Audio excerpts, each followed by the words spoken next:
live and archived games. Read about the teams and players. Relive the big moments. Every season, the Trib Live High School Sports Network is your home for high school sports. The best seat in the house is on Trib HSSN. Welcome. Week 1 of the WPIAL football season. Nearly in the books. A lot of games have gone final, but some still going on. We'll run down all the final scores that we have as we continue on. It is the debut for 7 teams that decided to either not play or have a scrimmage last week. And those teams making their debut, 2 of them were facing each other. Aliquip and Bell Vernon, Union, Burgettstown, West Allegheny, Carmichael's, and Springdale, the 7 teams that were actually kicking off the high school football season here this evening. Oh my goodness gracious, what a tremendous week it has been weather-wise here in southwestern Pennsylvania, and beautiful tonight. A little crispness, maybe not Christmas, but crispness in the air to kick off week 1. Non-conference, all the action tonight, a couple games tomorrow, non-conference as well next week before the games that will decide the eventual playoff teams begin for most teams in week 3. All right, so these again are all non-conference final scores. North Allegheny improves to 2-0 rather convincingly as they blank Gateway by a score of 41-0. Norwin evens their record at 1-1. They drop Kiski area to 1-1. The Knights at home over the Cavaliers 42-6. 2-0 for the Upper St. Clair Panthers. They roll big in their home opener 48-0 over Cannon McMillan. Second straight week, the Panthers mercy roll a Class 6A team. Battle in Class 5A, old rivals, old Quad East rivals. Woodland Hills evens the record at 1-1. They win at Penn Hills 41-7. The Indians fall to 0-2. One of the big matchups of the night, Peters Township, the number 2 ranked team in Class 5A, against McKeesport, the number 1 team in Class 4A, all Peters Township. On the road, very impressive showing for TJ Plack's squad, 35-0 over McKeesport. The big news that started to surface today, Keemon Spell, the outstanding junior running back for McKeesport, not in action. He hurt an ankle on Tuesday, not a serious injury. He is expected to be back next week when the Tigers have another big game at home against Thomas Jefferson, but was not in action, did not dress tonight, and it kind of showed. Big goose egg for the Tigers. They lose 35-0 to Peters Township. 4A versus 3A non-conference. Speaking of Thomas Jefferson, they improved to 2-0. They whacked Central Valley by a score of 37-14, dropping the Warriors to 0-2. Avonworth, defending 3A champs, now 2-0. They will remain number 1 in the Trib HSSN rankings that come out tomorrow. Avonworth 37 and West Mifflin 7. Greensburg-Salem wins their first. They defeat Ligonier Valley on the road 14-12, the win for the Golden Lions. 3A non-conference, Freeport now 2-0. The Yellow Jackets sting Derry 49-6. Imani Christian improves to 2-0. They crush Beaver Falls 58-0, sending the Tigers to their 13th straight loss. More finals in. Steel Valley wins at Washington, knocking off the number 2 team. That was 1 versus 2. Steel Valley had been preseason number 1, lost to Westinghouse last week. Our colleague Chris Harlan, who puts the rankings together, said that's not enough to drop them. And they prove why they're still number 1 with a 26 21-6 victory at Washington. Little Prexies fall to 1-1 and will likely drop from their number 2 spot in the 2A rankings. Elwood City evens a record at 1-1. They blanked Shenango 21-0. South Allegheny is now 2-0. The Gladiators at home crushed Brentwood 49-6. And this afternoon at George Couple Stadium on the south side of Pittsburgh, a couple of independent teams go at it. Uniontown holds on. Oh, it's not a couple of independents. Perry is in the City League. Perry also, by the way, is a team that did not play last week. Season opener, they lose to Uniontown 12-8. That evens the Red Raiders record at 1-1. All right, let's go over some more final scores that are coming into world headquarters of the Trib Live High School Sports Network. Southmoreland wins big. They are now 2-0. A lot of talk. No Anthony Smith. What would happen to the Scotties? They're 2-0. They win over East Allegheny 49-7. Big matchup in the lower classifications. Laurel from Class A, Mohawk from 2A. Mohawk coming off an impressive win last week over Neshannock, but the Warriors pounded by the Spartans 36-7. It might be time to keep an eye on Sparty up at Laurel High School, 36-7. What an impressive victory over Mohawk. We'll get a recap of that later on in the show. Hopewell improves to 2-0. They had Newcastle their first loss of the season, 31-6, the final score. Moon 2-0. They had Montour their first loss, 41-13. A recap of that is coming up later on in the show. For Cherry, goes to 2-0. The defending Class A champs win big over Our Lady of the Sacred Heart by a score of 40-0. South Fayette in a 5A non-conference matchup improves to 2-0. They knock off Shaler 35-27. Second week in a row that the Titans' offense wasn't the problem. They scored their fair share of points, but they gave up a lot. They lost last week at home to Butler. They lose this week at home to South Fayette. 35-27 is the final score. Trinity, a winner. They even the record at 1-1 after losing to Moon last week. They knock off McGuffey 35-13. So there you have it. The latest as far as the scores are concerned. We have some recaps that will be coming up here over the next, now 75 minutes or so of this show. Don't forget, in less than an hour, the Week 1 edition of the WPIAL Scoreboard Show Roundtable. That's coming up at around 10:30. Coming into this week, there was only one team that had stood alone by themselves as having the longest win streak in the WPIAL currently. It's a very modest one, but it was Carmichael's. They finished 2024 winning their last 3 games, yet that wasn't enough to get them into the playoffs. They actually did finish in 4th place in the Tri-County South in Class A, but not enough to get into the postseason. Another final score we could pass along, 35-28.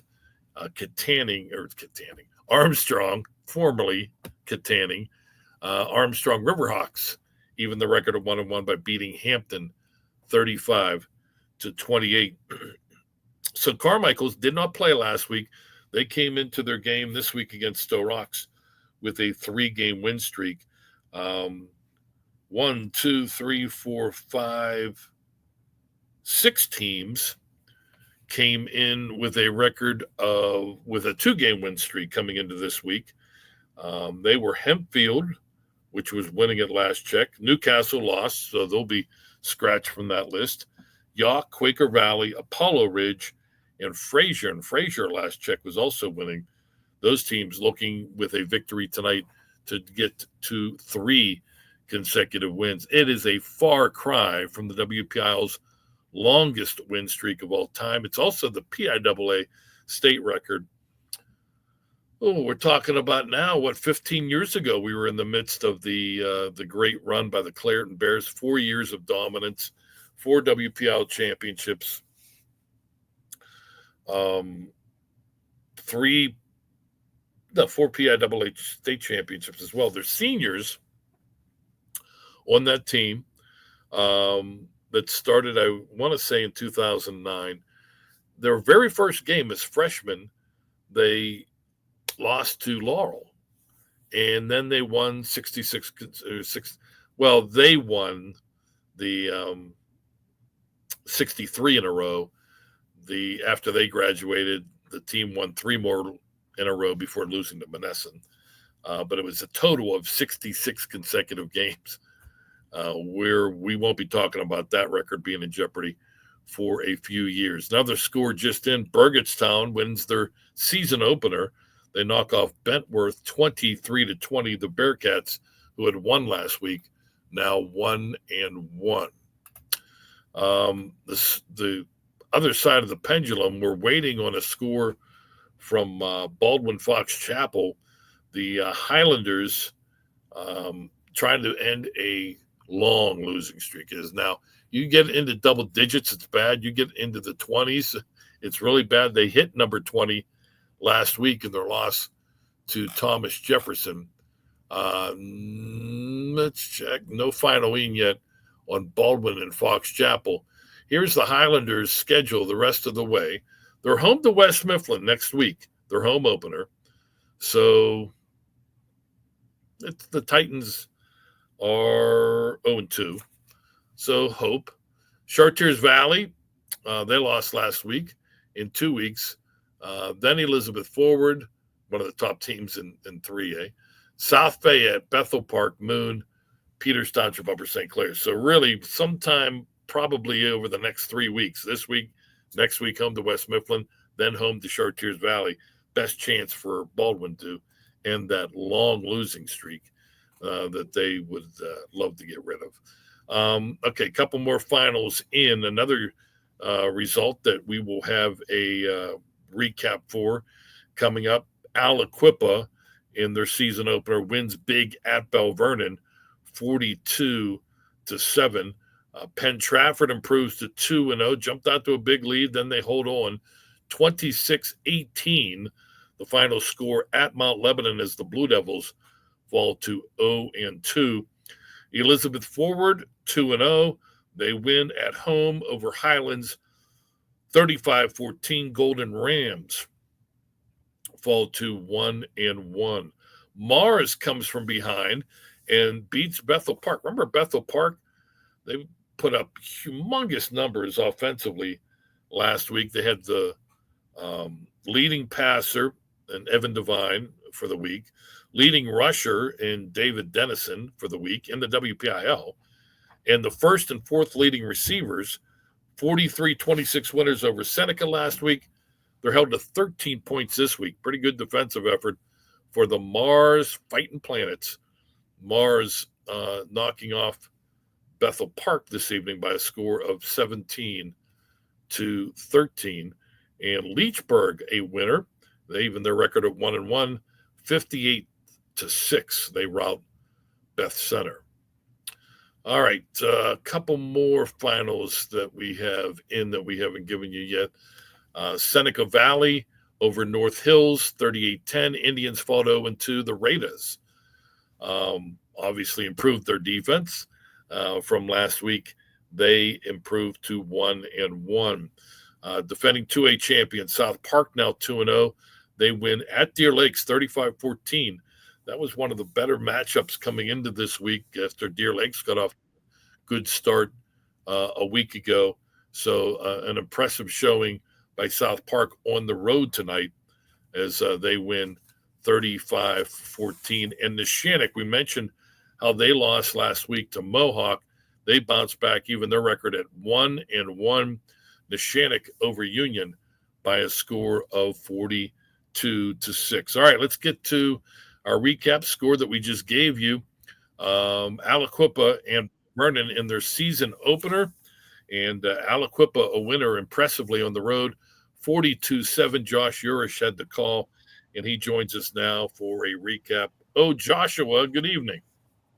Good evening, Don. I'm joining you from the beach, the newly refurbished beach, looking beautiful as always. Not a great start to the new era with the beach and the Scott Breyer era for Bell Vernon. In his first game as head coach, the Leopards fell 42-7 to Aliquippa. The Quips on their first play from scrimmage, a 63-yard touchdown pass from senior Yale commit quarterback Marquez Council to Khalil Good at 8:30 in the first quarter. The ensuing kickoff, Bell Vernon returned for a touchdown the other way. Chase Petrosky doing that. After that point, Aliquippa continued to kick away from Petrosky, didn't want to give him chances to return, and the Quips just kind of poured it on. A 66-yard run from Council made it 14-7 in the first quarter. Then a 70-yard pass from Council to Woods made it 21-7, and the Quips continued to pour it on from there.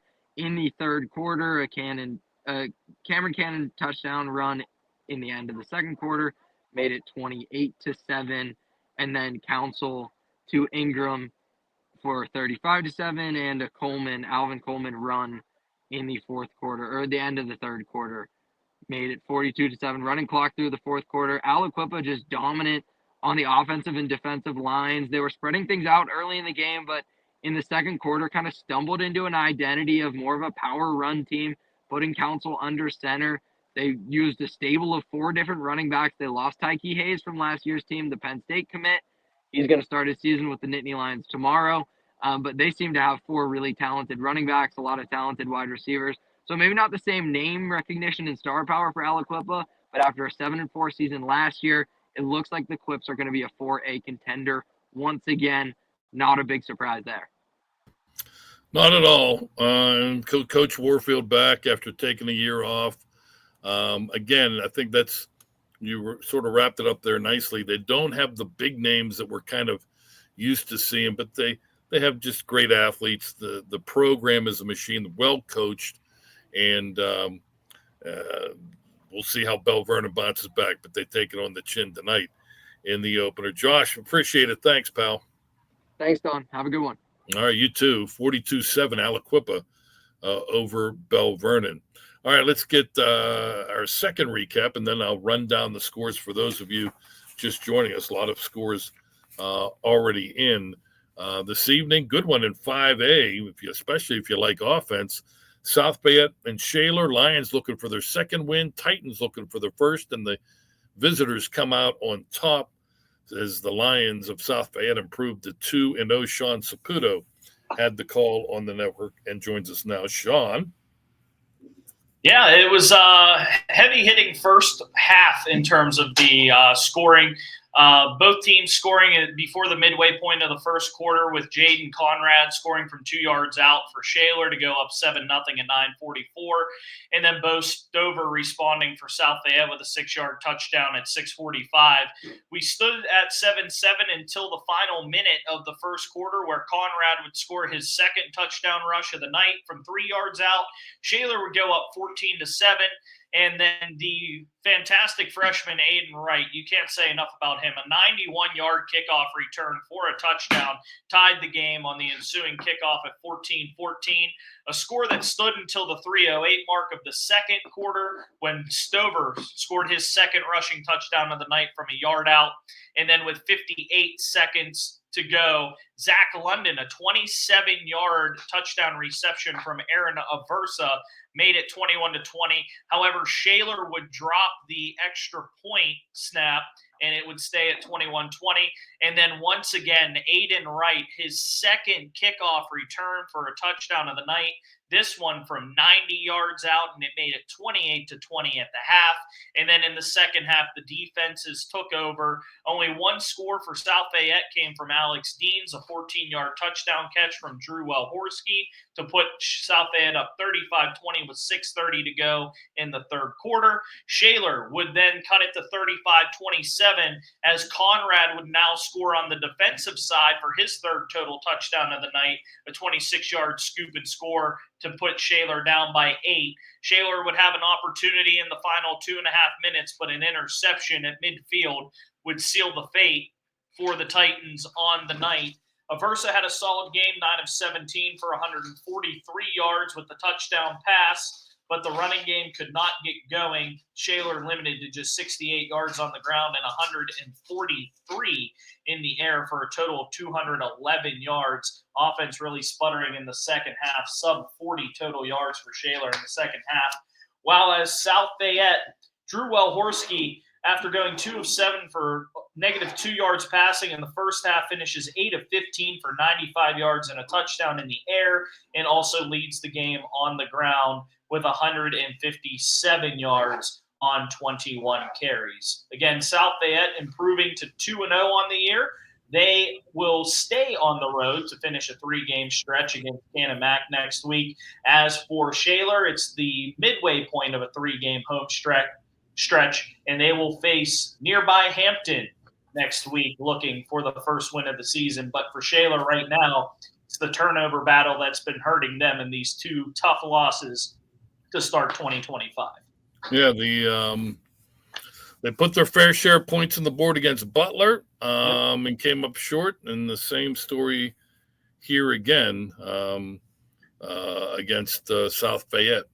Competitive, yes, but at some point you got to turn those close games into victories. We'll see how the Titans and Coach Ryan react over the next few weeks as they get closer and closer to conference play in 5A. Sean, appreciate it, pal.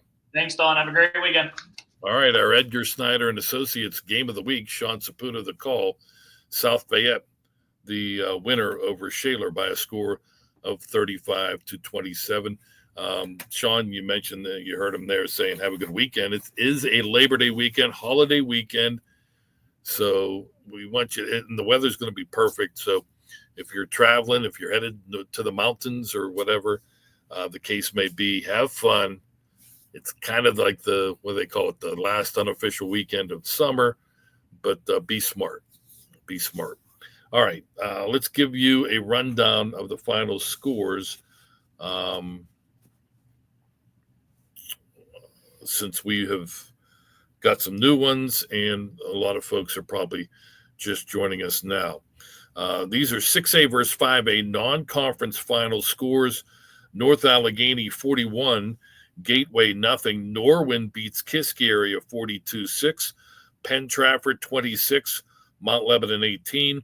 Seneca Valley 38, North Hills 10.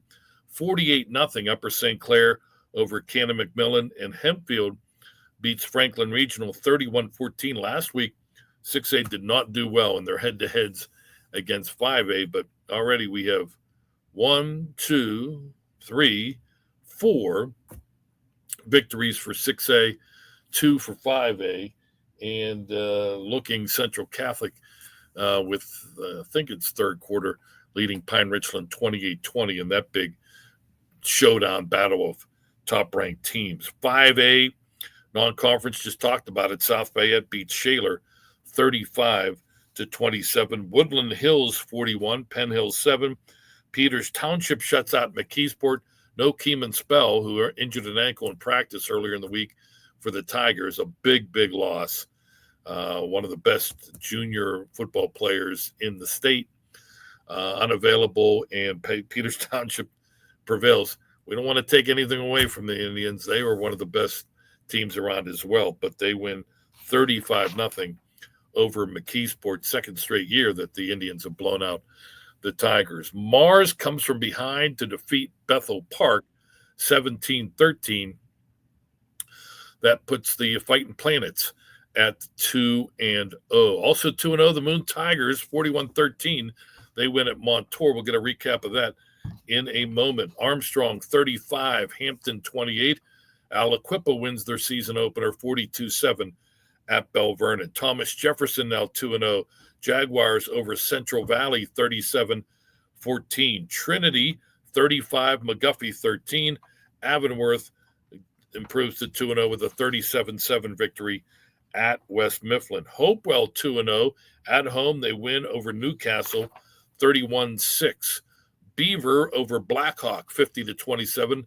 Both those Beaver County teams are now 1-1. Freeport 2-0. Yellow Jackets beat Derry 49-6. Elizabeth Forward 2-0. Warriors 35. Highlands 14. Southmoreland 2-0. The Scotties 49-7 winners over East Allegheny. Imani Christian improves to 2-0, 58-0 victory at Beaver Falls. South Park 2-0, 35-14 they win at Deer Lakes. Greensburg Salem over Ligonier Valley, 14-12. Steel Valley improves to 1-1 with a 21-6 victory over Washington. South Allegheny 49, Brentwood 6, Jeanette 35, Apollo Ridge 22, Fort Cherry 2-0 after a 40-0 whitewash of the Chargers of Our Lady of the Sacred Heart. Elwood City 21, Shenango 0, Laurel 36, and Mohawk 6. Neshannock 42-6 over Union, Chartiers Houston 42, Springdale 8, Leechburg 58-6 over Beth Center, and Burgettstown defeats Bentworth 23-20. Uniontown, a 12-8 winner this afternoon at Couple Stadium on the south side over the Perry Commodores. All right, let's pause 10 seconds for station identification here on the Trib Live High School Sports Network. You're watching the Trib Live High School Sports Network.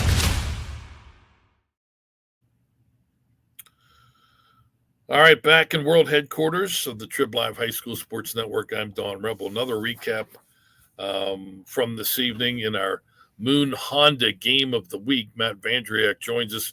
He had the call. Neighbors in the West Hills. Oh, Kevin Zomansky is alongside. Neighbors in the West Hills, Moon and Montour, and tight early, but Moon pulls away to impressively go to 2-0, gentlemen. Yeah, Don, Kevin and I said early in the game, this Moon offense had been sputtering. We saw them last week against Trinity, and then they got off to the slow start here tonight. But Kevin, this Moon offense, they joined the defense and special teams with stellar play, and turned was a very close game in the second quarter into a runaway victory for the Tigers here tonight. Yeah, the special teams has been outstanding for Moon, and it was really carrying it while the offense was just not in gear yet. They blocked another extra point attempt, and then he had a good punt return that put a charge into the offense early in the first half. And then the second half, where there was a late score by the Montour Spartans on a 41-yard touchdown pass, Brandon Bennett to Archie Collins to give the Spartans a lead on the ensuing kickoff. It was Braden Stewart with a big return to set the Moon Tigers up in great field position, and they were able to punch it in with 1 second to go in the second quarter when Andrew Cross from 1 yard out. They went into the locker room 14-13 with the lead. Yeah, it was 14-13. The Moon scored to make it an 8-point lead going into the locker room. And then from there, Kevin, it was all Tigers. They scored all 20 points in the second half and the final 27 points of this game. But Moon got the ball to start the half, and it looked like the Tigers were giving it back. The Spartans defense made a stand, but a roughing the kicker call gave the Tigers new life. They punched that one in and punched in a lot more. Yeah, that was a real turning point because the penalties that backed them up near the goal line, and they just got some room for their punter to get it off, and they roughed him. They came off the right edge. The penalty gave the Tigers the first down, and then they went for 5 first downs, marched down the field, punched it in. That one came on it was a 33-yard cross to Miles Turner in the corner on a play action pass that really put the Tigers in gear in the third quarter. Then it was crossed to James what is that? I can't read. Jacob Warnagaris. Thank you, Matt. Jacob Warnagaris on a little in route, and then Arnett punched it in from 3 yards out. It was a dominant second half by the Tigers. And big games as well. Andrew Cross, 3 touchdown passes tonight, 1 rushing touchdown. Antoine Arnett, double A as we called him. He found the end zone twice tonight, over 100 yards rushing. And the Tigers, after that down to the wire victory over Trinity last week, Don, make no mistake about it tonight, they handled Montour in the second half en route to a big 41-13 win. Moon improves to 2-0. They will host Penn Trafford. Finally, the Tigers will head home. Their home opener next week. Montour falls to 1-1. They will face the team that Moon saw last week. They'll take on the Trinity Hillers back here at Thomas J. Burke Memorial Stadium next week. On the network next week, Matt Vandriak, Kevin Zomansky will make their debut on 10 band with the Baldwin Highlanders. They'll be broadcasting all their home games this year. Baldwin against West Mifflin next week, and they will have a 21-game skid. They lose, Baldwin does, to Fox Chapel tonight, 48-14, guys. So buckle up. Well, Don, if you need some company for the early part of the Scoreboard show, we might be available. I give hope. West Mifflin, Shar Valley, there's hope. There is hope. There is hope. I mean, there's hope, but we'll pack that in for next week. And yeah, Kevin and I we'll be there if needed. Possibly. We've been working on material. Yeah, we definitely. But all in all, though, Don, we talked about Moon and how they were a conference contender. I mean, a lot of places, including the Trib, talked about this Moon team's going to be a player in the Allegheny Six this year. Kevin and I seen in the last 2 weeks, and we made the comment on the air.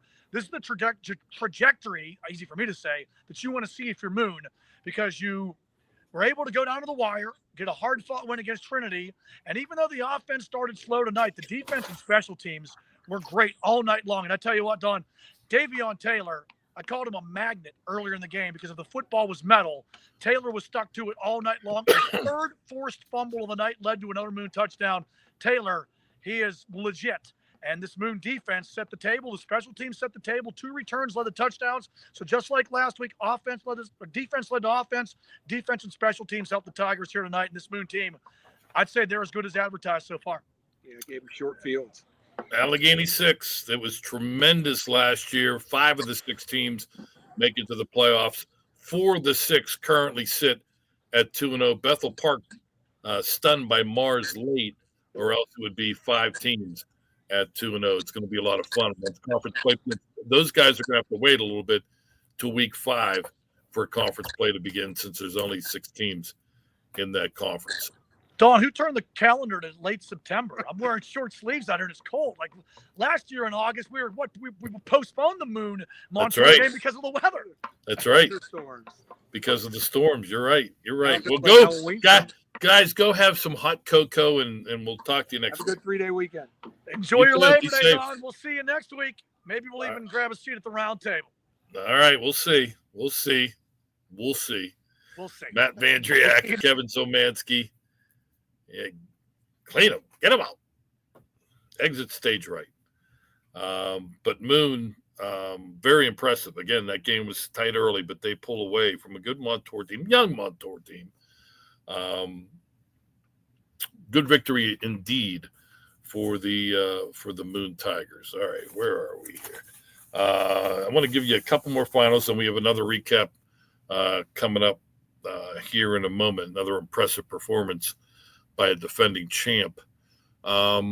Mentioned Fox Chapel beats Baldwin 48-14, 21st consecutive loss for the Highlanders. First night game, well, not first night game, but the new Lights era is underway in Industry, PA, home of the Western Beaver Golden Beavers. They got the regular lights in. Their home opener tonight against rival Southside, and they are dancing in Industry tonight. Western Beaver 32, Southside 20. So the Golden Beavers improved to 2-0. New Brighton over Summit Academy 42-14. Final from this evening as the Lions pick up the victory at home. Summit Academy now and Riverview, the only 2 teams that are playing their home games on Saturday afternoon. All right, let's get another recap. Tonight, it was our AHN game of the week. Bob Orquist and Damon McDermott had the call from West Mifflin. Too much antelopes. Some players gone from that championship run a year ago, but, man, they still have a lot of weapons, a lot of them on display tonight, gentlemen. Well, they're good, Don, but here's the thing. West Mifflin chasing this game from the outset, opening drive. Snap over the quarterback's head. Ball was inside the 5-yard line.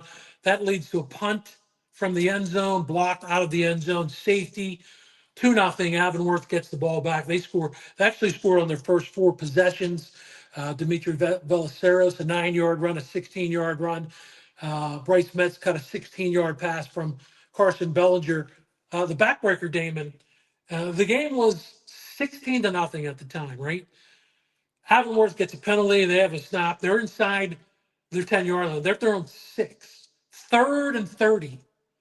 And Bellinger hits Luke O'Neill, 94-yard touchdown on the seam route. Yeah, and I asked after the game, Duke, have you ever seen that as a head coach? And he goes, I just wanted to see my playmakers try to make a play.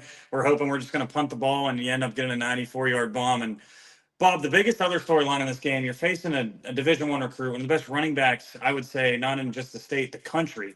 I mean, every single time we saw Hill try to break one loose, you have 3, 4, 5 Avonworth defenders around his legs. It was awesome to watch this defense all night long. Hill had a 24-yard run, his longest, but just 17 yards. He only ended up with 41 yards, so they did a great job shutting him down. Juwan Glover, the sophomore quarterback, he had a couple nice runs. He had a touchdown pass late in the first half to Tamir Meggett, which got the Titans on the board, but then Velaceris got his third touchdown, and then Logan Crawl scored from 5 yards out, the freshman's first touchdown to put a capper on the 44-7 victory.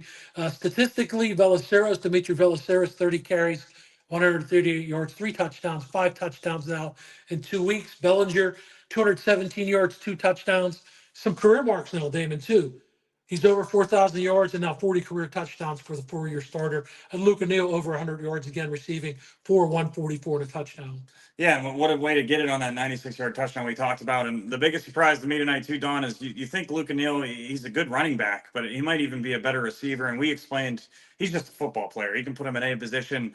And it looks like Avonworth is going to be a title contender again, like we all thought. And they're not looking ahead, though. They got a really tough schedule that Bob here will touch on. But, I mean, they're getting ready for another conference season where they're looking to dominate once again. So next up, you just mentioned Don Baldwin. They're next up at Baldwin for West Mifflin. So a chance for the Titans and BJ Pugh to get his first win. They're now 0-2. Avonworth, of course, number 1 in 3A, number 2 in the state. You talk about the 4A gauntlet, which started tonight. Aliquippa next week on the road. Thomas Jefferson at home. 4A number 2, 4A number 3 for the 2-0 Avonworth. But you play those games to get better at the end of the season, and that's one of the reasons, Dom, that the Lopes and Duke John Corps have been to 3 straight championship games, including winning last year's over Chartiers Valley. Final score once again in this one: Avonworth 44 and West Mifflin 7. All right, our HN game of the week. The guys who had the call: Bob Orquist, Damon McDermott. Have a good holiday weekend, gentlemen. Enjoy the long weekend, my friend. See you next week. Yeah, thank you. I appreciate it. I will.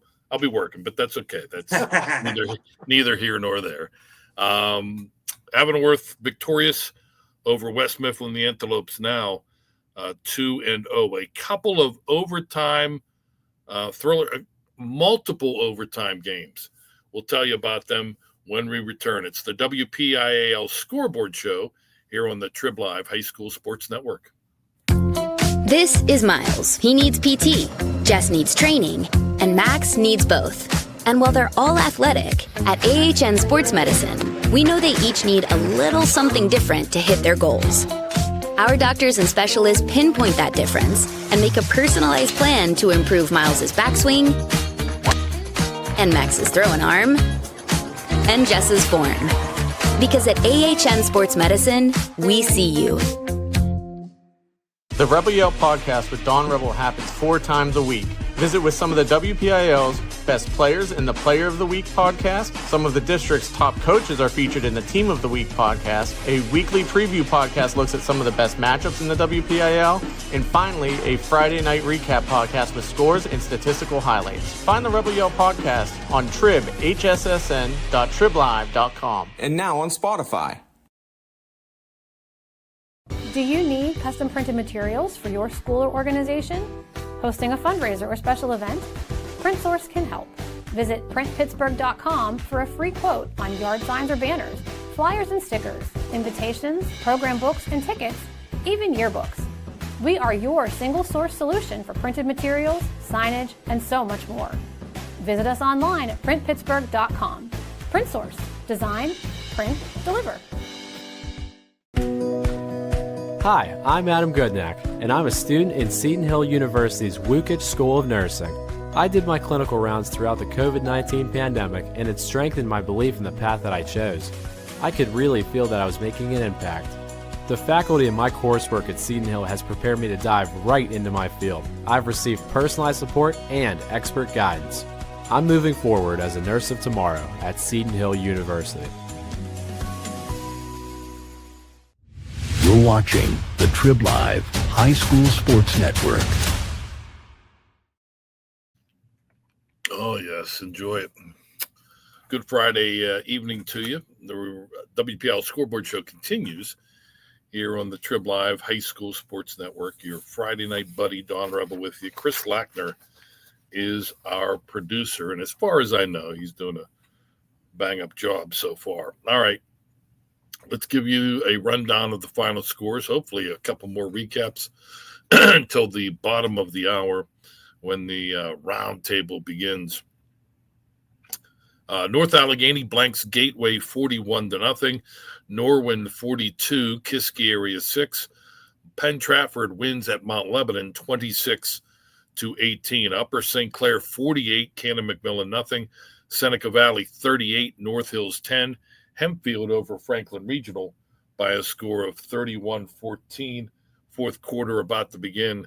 Central Catholic by 8 over Pine Richland. That, again, is in the fourth quarter. Continuing, South Bay at 35, Shaler 27, Fox Chapel 48-14 over Baldwin, Woodland Hills 41, Penn Hills 7, 35-0. Peters Township shuts out McKeesport. Triple overtime, Latrobe 42, Plum 35. A wild one tonight in Plum Borough. Both teams are now 1-1. All right, continuing on. It was Mars coming back to beat Bethel Park 17-13. Moon 41, Montour 13, Armstrong 35, Hampton 28. Aliquippa beats Bell Vernon 42-7 in overtime. It was Chartiers Valley over West Allegheny 29-28.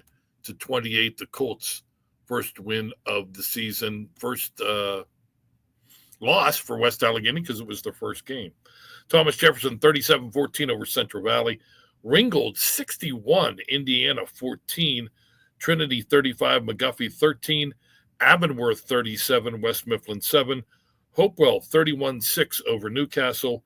North Catholic 69 and Knock 10. Teams taking advantage of the weather.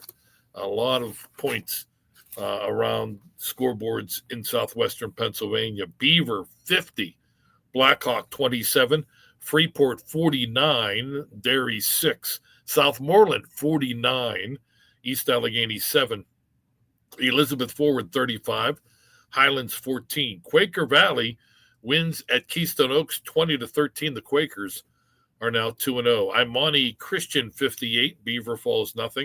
South Park wins at Deer Lakes 35-14. Greensburg Salem 14, Ligonier Valley 12. Final just in Shadyside Academy 56 and Burrell 26. So the Bulldogs, go to 2-0 with the win over Burrell. Steel Valley improves to 1-1, 21-6. They win at Washington in a battle of 1-2 in Class 2A. South Allegheny 49, Brentwood 6. Fort Cherry 40, Our Lady of the Sacred Heart 0. Jeanette 35, Apollo Ridge 22. Avella edges Carlinton 7-6 as the Eagles improve to 2-0. Elwood City 21-0 over Shenango. New Brighton 42, Summit Academy 14. Western Beaver christens the lights at Rich Needballa Field with a 32-20 victory over Southside. Laurel 36, Laurel 36, Mohawk 6. Let's get to that recap. James Dotson standing by. Very, very impressive. Sparty off to a 2-0 start. Absolutely, Don. Maybe.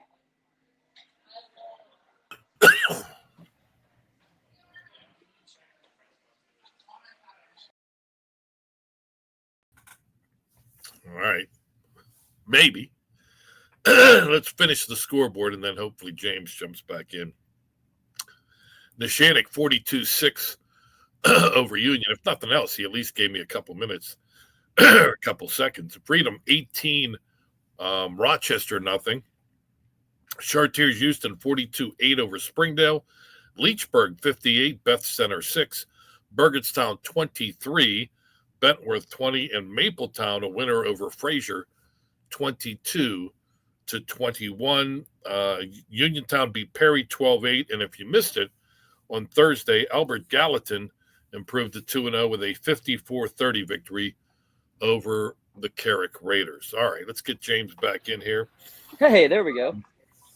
Yeah, one of the much anticipated nights, hi Limon, of the week one was two teams impressive. Laurel beating Elwood City on the road, Mohawk beating up on a very good Neshannock team, but it's the Spartans that get the Duke at home over the Warriors.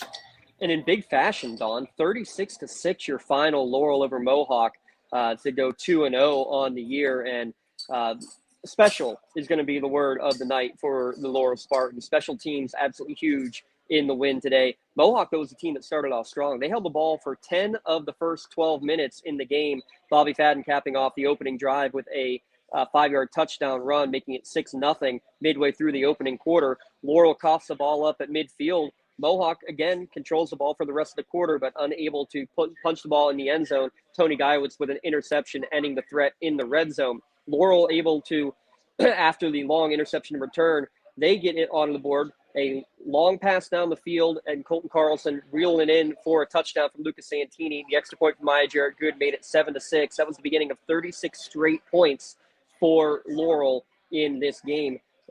After Mohawk struggling to get anything going offensively, Laurel another starting possession in plus territory. Don't go far with it, though, with about 2 minutes remaining in the first half. They line up for a 39-yard field goal. The sophomore Tony Guyowitz, who had the interception earlier, drills it from 39 yards out, made the score 10-6. They got the ball back quickly after another Mohawk 3-and-out, and they were able, again, a short field, just 4 plays, 32 yards, a 13-yard touchdown run from Nathan Hill. He missed all last season with an injury. He comes back, gets the touchdown here, 16-6 at the half. And then Laurel returns the opening kickoff of the second half, 92 yards for Braden Faulkner for a touchdown. And it was all over at that point. That was 23-6. Nathan Hill got a second touchdown run, and Josh Sherman in mop-up duty got a late touchdown as well to make it 36-6. Mohawk, 80 yards of offense on the first drive, Don. They finished with 113. So you're talking about 33 yards of offense in the rest of the game after that opening drive. And to add insult to injury, unfortunately, their star running back, Cass Stratton,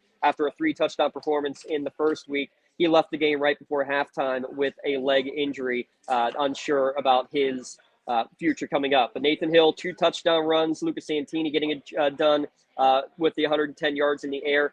Only 250 yards of offense for Laurel, but they did it in the special teams. Lots of touchbacks from Guyowitz. He had not one, but 2 interceptions defensively and a long field goal, and a couple of punts down inside the 15 and 10 yard line as well for Laurel. They did it all on the defense and the special teams. The offensive numbers not gaudy, but they didn't need to be because they started in plus territory, and they looked very impressive for sure with all that. Oh, don't forget the kick return for a touchdown as well as part of that special teams. They're 2-0. They travel to Riverside next week. Mohawk looks to rebound now at 1-1. They'll be hosting another county team, Shenango, with that final tune-up before they get into conference play against Elwood City the following week. But 36-6, Laurel over Mohawk, getting the job done.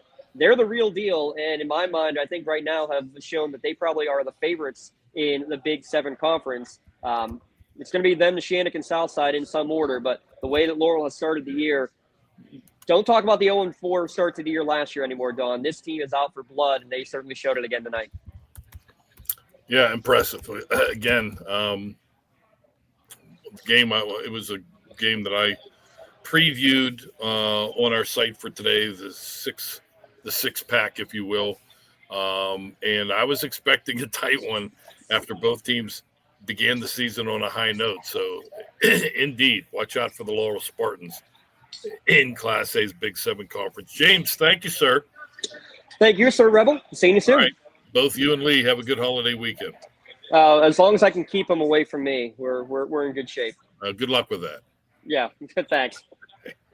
All right, James Dotson joining us from his perch. He's the man who runs the Lawrence County Sports Net, and they are part of our network, which we are very pleased with. He's doing a great job up there. And congratulations, Clayton, or the Laurel Spartans, with the victory over the Mohawk Warriors. Let's get another recap in. Ed Troop kind enough to join us. Ed will be, by the way. I know a lot of folks sit at home wondering, who's on the round table this week? Well, there's the man right there. Ed Troop will be on the round table in a matter of minutes. But before we get to that kind of fun, Ed was with Paul Patera, the legendary Paul Patera, tonight at Upper St. Clair, home opener for the Panthers. And, woo, man, were they impressive against Cannon McMillan, Ed.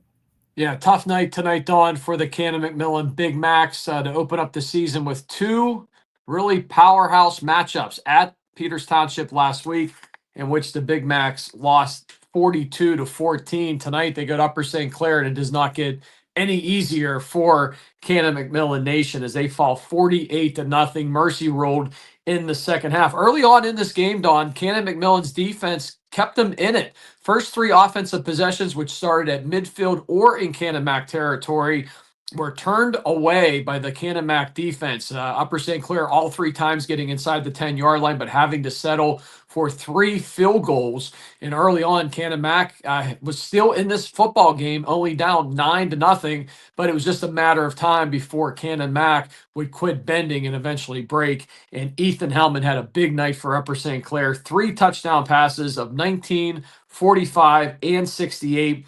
14 of 18 for 267 yards. That was following up a week 0 performance against Mount Lebanon, in which he threw for 273 yards and 4 touchdowns. So that's 7 touchdowns in the first 2 weeks of the regular season, and just about over 500 yards passing through the first 2 weeks for the 4-year starter, Ethan Hellman, one of the best in the WPIAL this year at the quarterback position. Another big night tonight. Drew Sanderson, 2 touchdown receptions for Upper St. Clair from Hellman, and Logan Lipinski adds the other touchdown reception. Big night for the kicker. Jacobo Echeverria. I hope I said that right. I think I did. Echeverria, 4 field goals tonight of 25, 23, 38, and 39 to lead the way along with Hellman tonight offensively, as Upper St. Clair's defense shuts out Cannon McMillan 48-0. Upper St. Clair now 2-0 on the season. They will travel to Franklin Regional next week. Meanwhile, Cannon Mac, they are now 0-2 on the season. They will host South Fayette, the first of 3 straight home games for Cannon Mac, starting next week against South Fayette, then Armstrong, and then Mount Lebanon. So they got 3 straight home games to try to get things back together here during their 2025 season. But Upper St. Clair, very impressive, Dawn, offensively, clicking at all cylinders, defensively too. And for Cannon Mac, on the offensive side, they just simply couldn't move the ball tonight. They really struggled. They did get some decent runs from their running back in the backfield tonight in Mason Calgaro, the sophomore, but it just wasn't enough. And the passing game was almost non-existent. Ty Jansma, the quarterback, trying to find Ethan Campoli a few times and just could not. The Upper St. Clair defensive backfield was just very good tonight, was shutting down the talented wide receiver Campoli, who had over 100 yards last week against Mount Lebanon. And the big Division I tight end for Cannon Mac and TJ Sabatucci, who's going to the University of Buffalo, he was held in check and double teamed quite a bit tonight, as well as Mike Junko's team, very well coached and off to a great start here in 2025 with the big 48-0 victory at home against the Cannon McMillan Big Macs. Head Coach Junko on the podcast, the Rebel Yell podcast.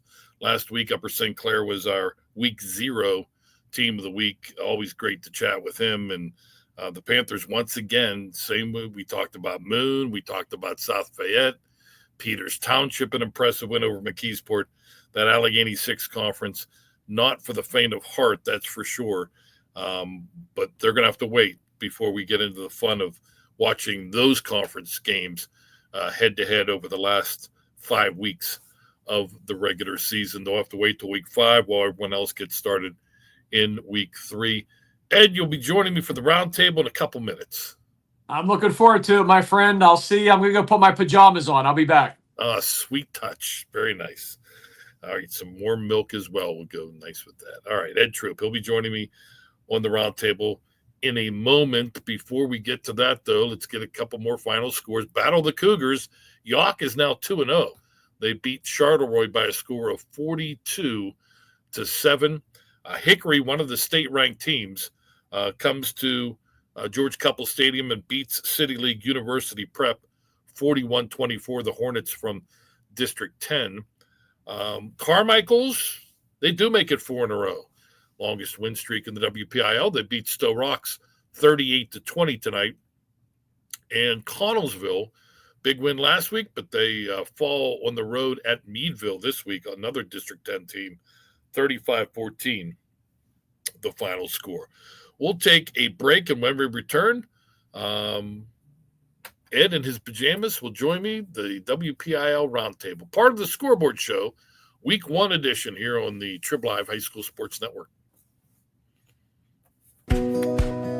Hi, I'm Adam Goodnack, and I'm a student in Seton Hill University's Wukich School of Nursing. I did my clinical rounds throughout the COVID-19 pandemic, and it strengthened my belief in the path that I chose. I could really feel that I was making an impact. The faculty in my coursework at Seton Hill has prepared me to dive right into my field. I've received personalized support and expert guidance. I'm moving forward as a nurse of tomorrow at Seton Hill University. This is Micah. He tweaked his shoulder. So did Max. And Miles did too. And while they could all use some quality PT, at AHN Sports Medicine, we know they each need a little something different to make a comeback. Our doctors and specialists pinpoint that difference and make a personalized rehab plan to protect Miles' backswing and Max's throwing arm and Micah's serve. Because at AHN Sports Medicine, we see you. You're watching the Trib Live High School Sports Network. All right, back at World Headquarters, Don Rebel with you. I guess Ed wasn't lying. He's making pajamas, something, whatever. When he jumps back in here with us, we will begin the roundtable portion of the show. I just want to quickly run down the scores. I mean, we're going to do that anyway in the roundtable, but we do have a couple more finals in, and there are still a couple more finals to be had. 4 minutes left. Central Catholic 28-20 leading Pine Richland in a battle of defending champs and top-ranked teams. Central Catholic in 6A and 5A is Pine Richland. So just want to give you at least one final that we didn't have before. Alderdice from the City League loses to District 6 Hollidaysburg 28-16, the Golden Tigers over the Dragons, dropping Alderdice to 1-1. All right, let's bring Ed Troop in here to join us. Lately, this has been the other way around. I've been joining Ed, so we'll reverse things here. Before we start, and we're going to run down all the final scores here in Week 1. I don't know. We didn't discuss this, and I don't want to say anything, but I will give you the platform to make any sort of announcement that you choose to make to our fans and Twitter followers right now. If you choose not to, then we will continue doing what we're supposed to be doing. Well, thank you, Donna, and I appreciate it, and been involved with you and the network for, my gosh, going all the way back to the Nauticom Sports Network days of back in 2000. And with that work, I am excited to announce that I'll be doing some work with the Steelers Audio Network, Steelers Nation Radio, as part of the Steelers Audio Network this fall, with some weekly content with them. And we'll leave it there, and I'll make sure I put it out there once we start doing some episodes. But I've been happy to do the Steelers Standard on there the last couple of weeks, and it sounds like that'll be a permanent thing coming up here. I'll be involved with that. So, yeah, pretty pumped, and pretty pumped to be here with the Trib Live High School Sports Network for season number 27, Dawn. Kind of amazing. Now, see, you sort of spoiled the moment by the one thing Chris and I always talk about, our producer, Chris Lackner, is the thing that's vogue now is everyone coming on saying, this is my X season doing this. And it's like, I don't know that anybody's keeping score at home. But as far as your announcement is concerned, there we go, huh? I like it. The I like it. crowd goes nuts. All right. Dawn, one thing that it does confirm, and Paul Patera, who I worked with tonight at Upper St. Clair, he's in year number 41. And one thing that did happen tonight that was really weird for me in my 27th season doing high school football is my son, as you know, is a freshman on the Canamac football team. Now, he didn't play. He'd have to have like 18 kids in front of him get hurt. So that did not happen tonight for Canamac. But at the end, some of the skill players did get in that are freshmen that I actually coached with my son Ryan over the years in Cannon McMillan youth football and basketball and baseball. So for me, for the first time in my life, I got a chance to announce some names of kids that I've coached just as recently as a year or two ago. So that just tells you one thing: I'm getting old. It's pretty neat. And I know the dynamics is a little different. I will give you some advice on the air that, well, no, I won't. Forget it. Let's just go into this. It doesn't really matter. So these final scores in, but I will run them down a chunk at a time, and you can comment. You don't have to comment on every game, but you can just throw your comment on one of the games that I've run down.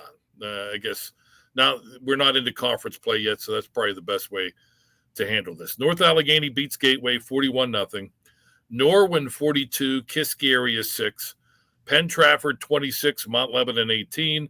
Upper St. Clair 48, Cannon McMillan nothing, the game that you called. Seneca Valley 38, North Hills 10, and Hempfield beats Franklin Regional 31-14. Yeah, no surprises in Class 6A so far to open up the season through the first 2 weeks. NA out to a 2-0 record. Central Catholic and Pine Richland. I'm sorry, Don, did I catch that? Did you give that final? Or that's still about 2 minutes left. Central Catholic is trying to score that would seal the deal on a victory for them, but it is not over yet. And that's a big one tonight between them and Pine Richland. Yeah. So, sounds like Central might be going to 1-1 as well. Canamac, they had their struggles through the first 2 weeks of the regular season, losing at Peters Township last week and then getting blanked tonight on the road at Upper St. Clair. But they're at home next week against a South Fayette team that you'll give that final score in a little bit, that's off to a good start at 2-0 so far this season as well. So, yeah, for all intents and purposes, I think, Hempfield and Norwin hanging in there with early season wins on the season here in Class 6A. But, as we talked about this past week when you were on my podcast, NA and Central Catholic still the top two dogs in Class 6A. And through the first 2 weeks of the season, that remains so as well. You predicted it. You are correct. I will give the South Fayette score. They defeat Shaler 35-27. Lions improving to 2-0. Fox Chapel, a win over Baldwin, 48-14. Woodland Hills bounces back after a tough loss to North Allegheny last week. The Wolverines beat Penn Hills 41-7 as the Indians fall to 0-2. Not one, not two, but 3 overtimes. Latrobe wins at Plum 42-35. And Peters Township, a big showdown game with McKeesport. Number 2, Peters in 5A. Number 1, McKeesport in 4A. A lot of anticipation, but the win came out when we learned that Keemon Spell, the outstanding junior running back, was hurt in practice on Tuesday. Nothing serious, but was held out of the game. And Peters Township rolled big, 35-0.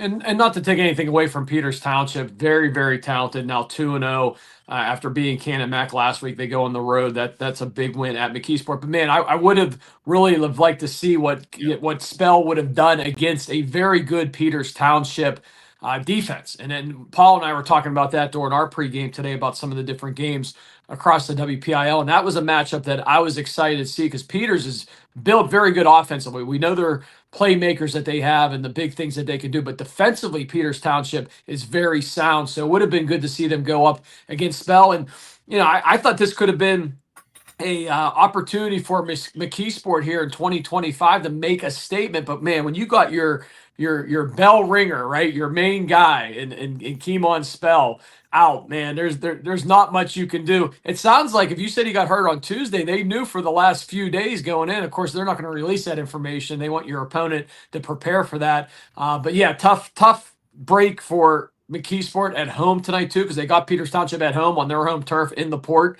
But a big win for Peters Township nonetheless. And Peters Township looks like they're picking up right where they left off from a year ago, Don. Not skipping a beat. A couple other scores that you mentioned: Woody High, Latrobe. Had a great year last year in 2024, lost in week 0, but they pick up the big bounce back win this past week for the Wildcats. And Woodland Hills, again, bouncing back as well tonight. And no big surprise there. I think Woodland Hills is going to be one of the top teams in the Big East Conference and in Class 5A this year. So tough test in week 0, but a nice comeback this week.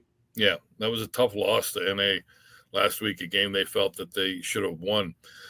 Big comeback tonight for Mars, not from a large deficit, but nonetheless on the road against a very good Bethel Park team. Mars showing some defense. This is a Bethel Park team that put up crazy offensive numbers last week against Seneca Valley, held to 13 points, and Mars comes back to beat Bethel 17-13. Nice road win for Eric Kasparovich and the Fighting Planets. Moon improves to 2-0, 41-13 win at Montour. It was Armstrong 35, Hampton 28, Aliquippa 42-7 over Bell Vernon. It was the season opener for both the Quips and the Leopards. Laurel Highlands 12, Ambridge 7, and in overtime, Chartiers Valley 29, West Allegheny 28. Yeah, a couple notes in and around there. First for Aliquippa, Mike Warfield returns after last season, taking the year off, a year away from the program, try to develop his career, as we know, as a law enforcement, right, Don? He was a state trooper, yeah. Yeah, so but jumps back into the program as the head coach, and really was still part of the program even last year, just not as the head coach. But Aliquippa goes to Bell Vernon, big road game as far as, probably 2 hours almost to travel to Bell Vernon. First game for Bell Vernon without Matt Humbert at home. Coach Byers, the new coach there, taking over that program in his first go at it. They lose at home at the beach. But big win for Aliquippa to be able to go in there. In Mars, as you mentioned too, they're now out to a 2-0 start, outscoring their opponents 59-20 through the first 2 weeks. That was a little bit of a surprise, Don, I thought, for them to beat a Bethel Park team. As you said, the Blackhawks so good offensively and defensively. I still think Bethel Park's going to be in that conversation with the other top teams in the Allegheny 6 Conference in Class 5A. Moon, big win at Montour. It wasn't even close. Moon goes into Montour. And, Montour is one of those programs, too, that's been historically good the last few seasons. But, then the Tigers seem like they're on the rise the last few years after struggling for a lot of years, really starting to put things together now. That's a big win against their West Hills rivals, the Montour Spartans. Ringgold evens the record at 1-1. They scored 61 points in a victory at home over Indiana. Thomas Jefferson 2-0, 37-14 over a good Central Valley team. Bill Chirpak's squad hits the road, a big one next week. Keemon Spell expected to be back when TJ visits McKeesport. Trinity 35, McGuffey 13, Avonworth 2-0. The Antelopes win at West Mifflin 37-7. North Catholic 69, Knock 10, and Hopewell goes to 2-0. The Vikings 31-6 winners at home over Newcastle. Well, looking at Class 4A, you mentioned it, the big matchup next week with TJ and McKeesport. That's one that you circled on the calendar, and you get it in week 2 relatively early here during this season. But Bill Chirpak just keeps turning that engine. 2-0 now, Thomas Jefferson on the season. They've outscored their opponents as I look here at the updated standings after tonight, 106-20. They've only given up 20 points in the first two games of the season. Hey, shout out to Ringgold. I mean, that's a Rams football team that has struggled the last few years. That's down my neck of the woods where I grew up in the Mon Valley, but they get that big win tonight. So good for the Rams. But, McKeesport, TJ next week, absolutely. That's going to be a great one to see how that one plays out. And, again, jumping around Class 4A, that could end up determining who the top team is, Dawn, in Class 4A. And, McKeesport, again, if you have spell play tonight, maybe they have a better result against Peters Township. They build on that momentum next week. Did you say that game is at McKeesport next week or at TJ? Yeah. at McKeesport. So again, another advantage for the Tigers, back-to-back weeks against powerhouse teams. They get them at home in the Port and not have to travel to TJ. Of course, McKeesport, Thomas Jefferson really isn't that far away from each other, relatively close. But another big win for TJ, and that'll be a big matchup next week. That big battle of champions from a year ago has gone final. Just your thoughts real quick. Central Catholic 34, Pine Richland 20. That ends, I believe, a 4-game win streak the Rams had over the Vikings coming into this game. Both teams returned their opening kickoffs, which was, pretty neat. It was like 7-7 before either team had an offensive snap in this game tonight. Both teams now 1-1. Yeah, just looking here, I had some notes on this game during our pregame hit talking about some of the top matchups. It doesn't happen very often that you have two defending classification WPIAL champs that get to meet and play each other, with the 5A and 6A champ from a year ago getting together. And, the Rams, one of those teams last year, they went on that run late in the season. They built that momentum. They went into the playoffs. This is a big test, a big non-conference, non-classification test for them tonight to have to go to Carnegie Mellon University to play Central Catholic. So Pine Ridge will be just fine. This is a big test for them on the season. I still think they are the top dog, the top team to beat in Class 5A. But Central Catholic, tough loss in week 0, playing out of the state, right? Who did they lose to last week, Don? They lost to, not out of state, but they lost to District 12 LaSalle College in Philadelphia. There you go. Out of Philly. So out of the area, lost. And Central Catholic always starts out their seasons playing a big-time competitor. So good bounce back for them against Pine Richland. And again, not to sound like a broken record, we already covered 6A, but they're right there with NA once again. Yeah. Agree. I mean, they could be hoisting gold again in late November. Both of these teams, they're number one for a reason. We were talking during the broadcast tonight with Cannon Mac and Upper St. Clair about offensive line play and who wins in the trenches and size of offensive linemen these days across the WPIL, and both Cannon Mac and Upper St. Clair. Upper St. Clair a year ago, if you remember, Dawn, they had a huge line offensively and defensively. They've all graduated, so Coach Junko's had to reload on that offensive line. So instead of being over 300 pounds average, it's gone back to 270, 280. They did just fine tonight against Cannon Mac. But how about that Central Catholic offensive line averaging over 300 pounds? They're huge up front, and man, they're going to be able to really go far this year with that big line. The one thing in watching that game, at least early on, they had to make some adjustments. I thought the Pine Richland defensive line was dominating that Central Catholic offensive line. And you talked about the size up is just incredible. Small colleges would be jealous. But Pine Richland's defensive line was doing a tremendous job. Central had to make some adjustments.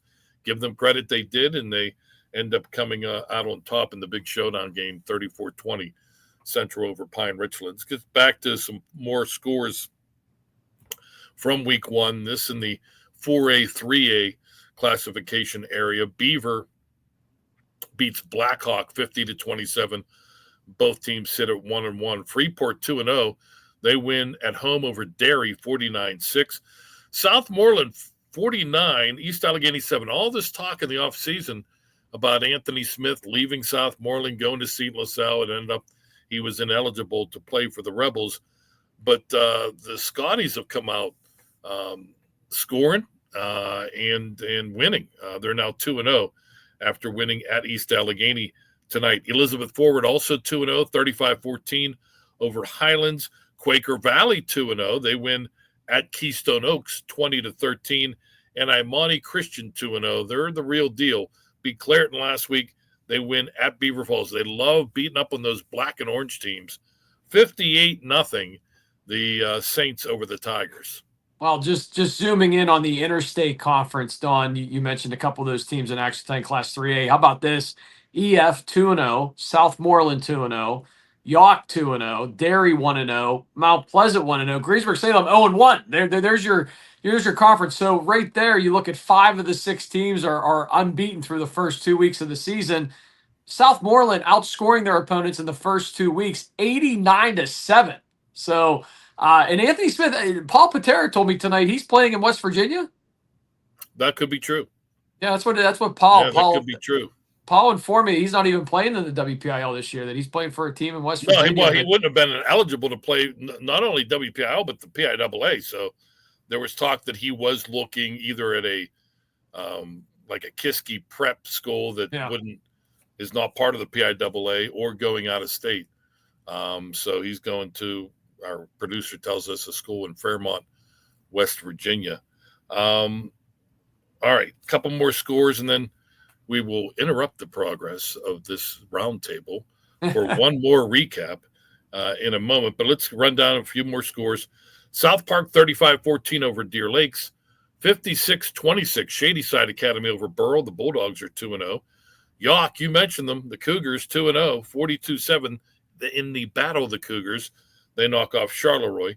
Greensburg-Salem 14, Ligonier Valley 12, and Greensburg Central Catholic wins at Mount Pleasant 34-7. Both teams 1-1.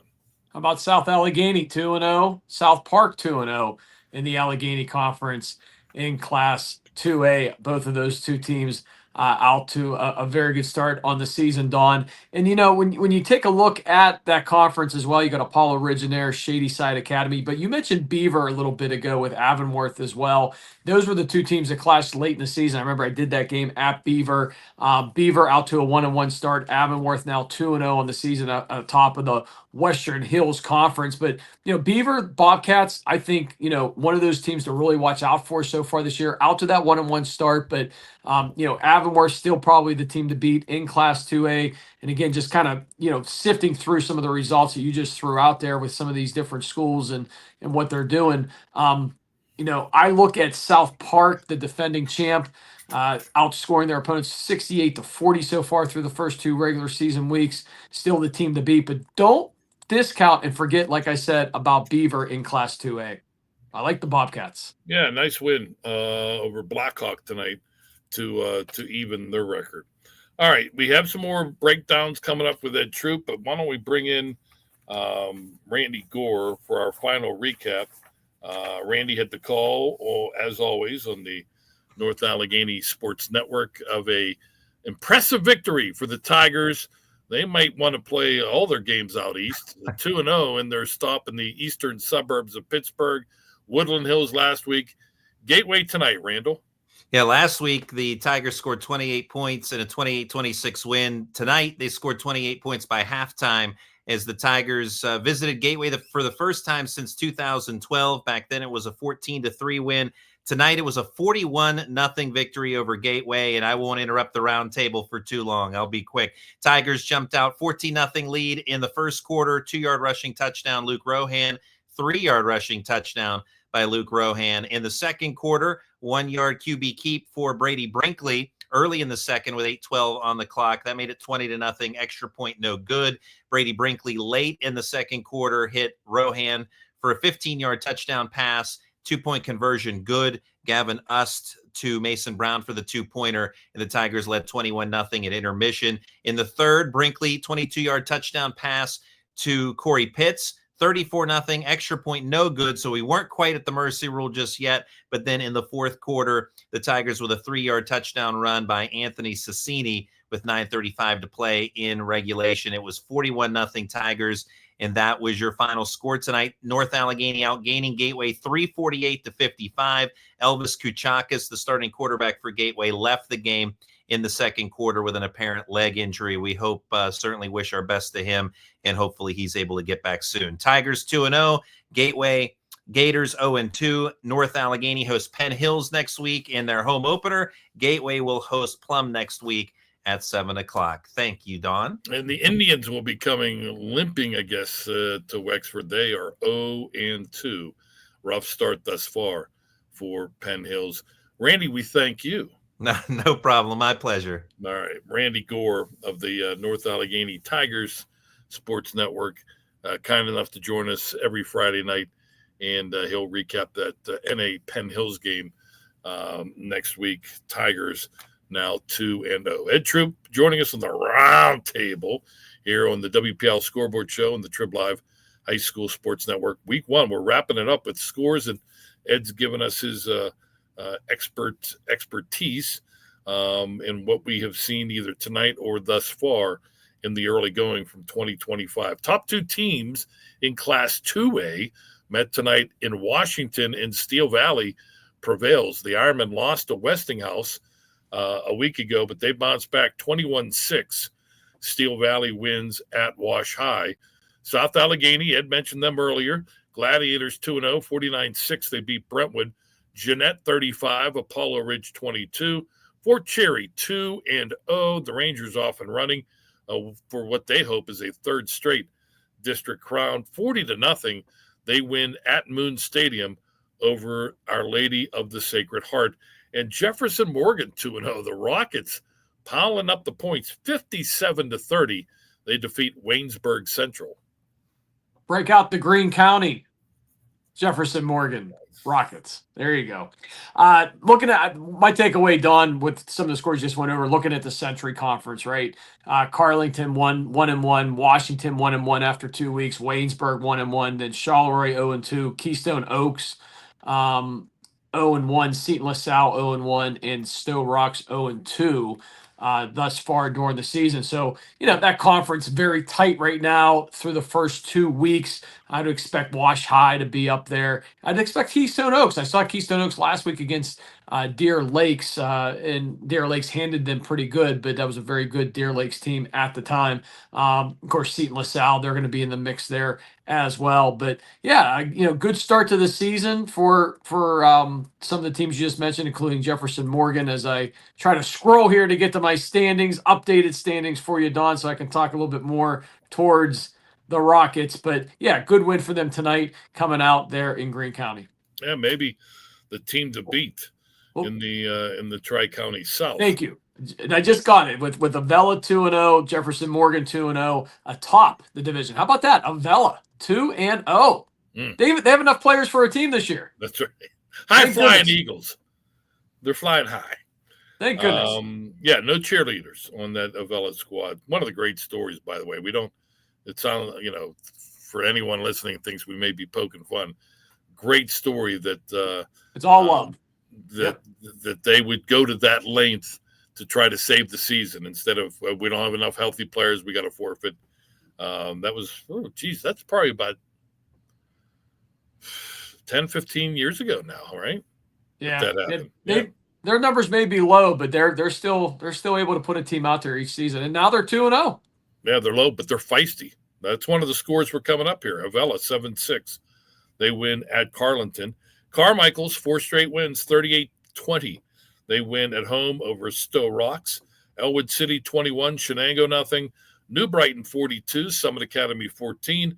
Western Beaver 32-20 over Southside, and Laurel 36, Mohawk 6.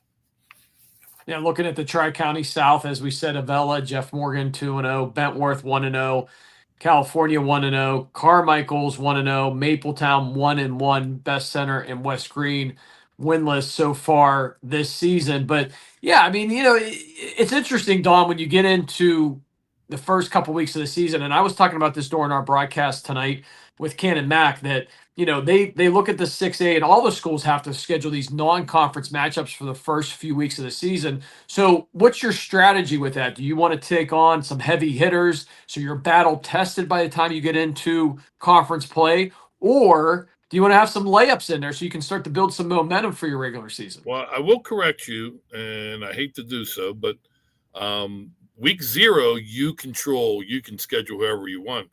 The first few weeks of non-conference play, the WPIAL does that. And they changed that, I think, a couple of years ago, where they try to pit top programs against top programs, because we saw a lot. It was sort of almost drawing teams out of a hat the way they used to do their non-conference schedule. And you would see great teams going up against teams that had no chance, and 54-0 was the norm. So they did try to change that. Now, you never know how good a team's going to be from year to year, but you do it's a 2-year cycle that the WPIAL puts forth the schedule. So you do have an idea of who's top tier, who's middle tier, and who's bottom tier. And so they try to match up, like, tonight's matchup, Avella against Carleton, 2 programs that have struggled. Pine Ridge against Central, 2 programs that are elite. So that's one thing that they have recently changed. No, I'm glad you did correct me, because I was still under the impression that the schools did their non-conference scheduling before the start of the season. I didn't know just they control week 0. But even for week 0 though, do you have a layup, or do you get somebody out there that you can be battle tested? Because one thing that Dawn, I think we see a lot throughout these conference plays is pretty tight. Most conferences aren't just one team and then everybody else. I mean, there's a lot of battles near the top, once we get into week 7, 8, and 9 towards the end of the season. I'll give the final scores, the rest of the final scores, and Ed, you can prepare your final thoughts. We're down to about 2.5 minutes left.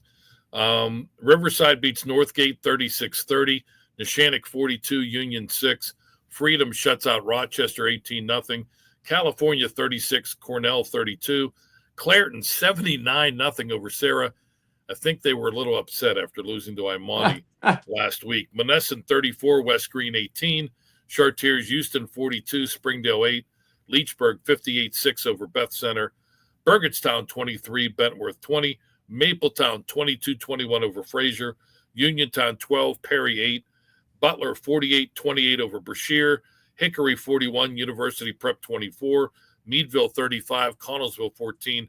St. Clairsville of Ohio 49-13 over Brownsville, and Hollidaysburg 28, Alderney 16.